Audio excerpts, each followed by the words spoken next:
सिरसा के जनता भवन में आज जेजेपी द्वारा जिला स्तरीय कार्यकर्ता सम्मेलन का आयोजन किया गया। सम्मेलन को जेजेपी के राष्ट्रीय अध्यक्ष अजय सिंह चौटाला, पूर्व उप मुख्यमंत्री दुष्यंत सिंह चौटाला व दिग्विजय सिंह चौटाला ने संबोधित किया। आगामी विधानसभा चुनाव को लेकर कार्यकर्ताओं को दिशा निर्देश दिए। आगामी 100 दिनों की रूपरेखा कार्यकर्ताओं को बताई। जेजेपी द्वारा आगामी 100 दिन तक जन जागरण अभियान चलाया जाएगा और जन जन को पार्टी की नीतियों, प्रोग्रामों व विपक्षियों द्वारा की गई बेकायदगियों से अवगत कराया जाएगा। जेजेपी नेताओं ने विपक्ष पर जमकर प्रहार किए और बीजेपी को पटखनी देने के लिए विपक्ष को एकजुट होने की बात कही। बीजेपी पार्टी सभी वक्ताओं के निशाने पर रही। वक्ताओं ने दावा किया है कि लोकसभा चुनाव के परिणाम से कार्यकर्ता निराश नहीं हैं। विधानसभा व लोकसभा चुनाव अलग अलग होते हैं, इसलिए विधानसभा चुनाव में जेजेपी अच्छा प्रदर्शन करेगी। कार्यकर्ता जन जन को पार्टी के साथ मजबूती से जोड़ेंगे तो निश्चित ही परिणाम पार्टी के पक्ष में आएंगे। मीडिया से बातचीत करते हुए जेजेपी के राष्ट्रीय अध्यक्ष अजय सिंह चौटाला ने कहा कि बीजेपी के कारण प्रदेश में जेजेपी को नुकसान पहुंचा है। इस बात का समर्थन प्रदेश का जन जन भी करता है। उन्होंने कार्यकर्ताओं व पार्टी नेताओं से विधानसभा चुनाव में तैयारियों में जुटने का आह्वान किया। उन्होंने कहा कि जेजेपी द्वारा 19 जिलों में कार्यकर्ता बैठकों का आयोजन किया जा चुका है। 3 जिले शेष हैं, जिनमें से फतेहाबाद की बैठक आज शाम तक होगी।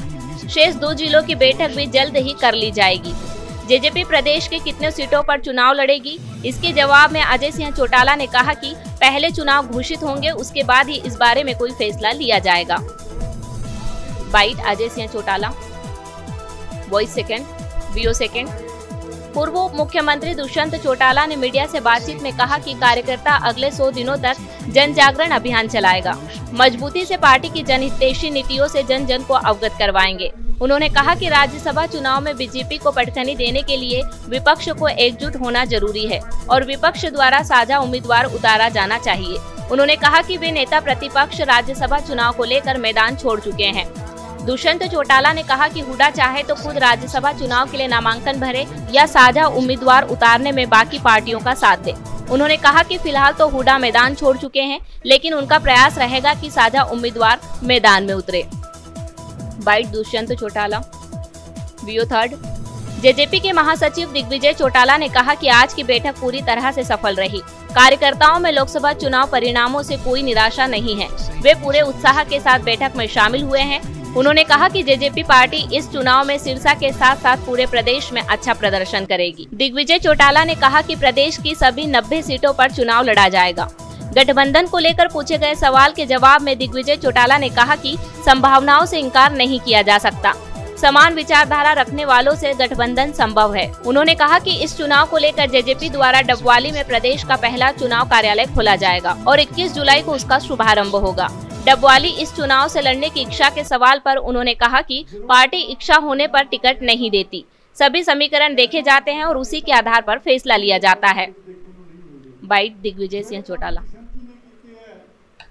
3 जिले बाकी हैं। आज फतेहाबाद का है आफ्टरनून, उसके बाद 2 जिले और बचेंगे, महेंद्रगढ़ और दादरी।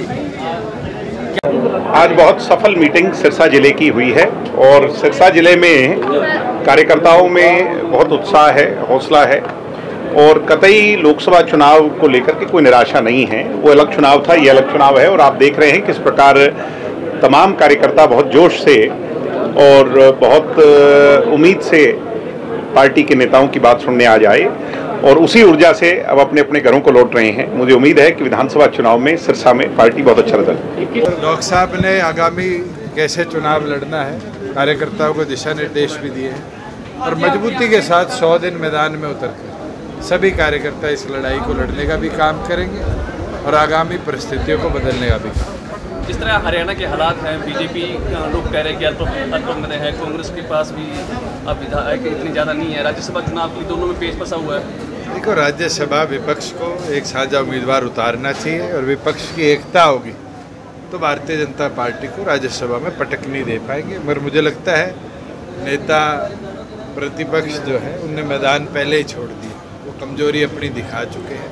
मगर हम फिर भी प्रयासरत हैं कि हम अपने एक साझे उम्मीदवार का नॉमिनेशन करें। आपने दावा किया कि तीसरी बार बीजेपी सरकार बनेगी। दावे तो 400 पार का था, वो क्यों 240 पे आकर? सर, आपने स्पीच में एक बात कही है कि हमने काम किए हैं पिछले 4.5 साल के अंदर, वो लोगों तक नहीं पहुंचा। बिल्कुल, अगले 100 दिन जन जागरण अभियान चलाकर अंतिम व्यक्ति तक कराए हुए कामों को पहुंचाएंगे, जिससे जागरूकता भी बढ़े। हुड्डा साहब आपको और आप छोटे भाई को चैलेंज कर रहे हैं कि राज्यसभा चुनाव के लिए कैंडिडेट। अरे मैंने तो कह दिया, हुड्डा साहब खुद भर ले नॉमिनेशन।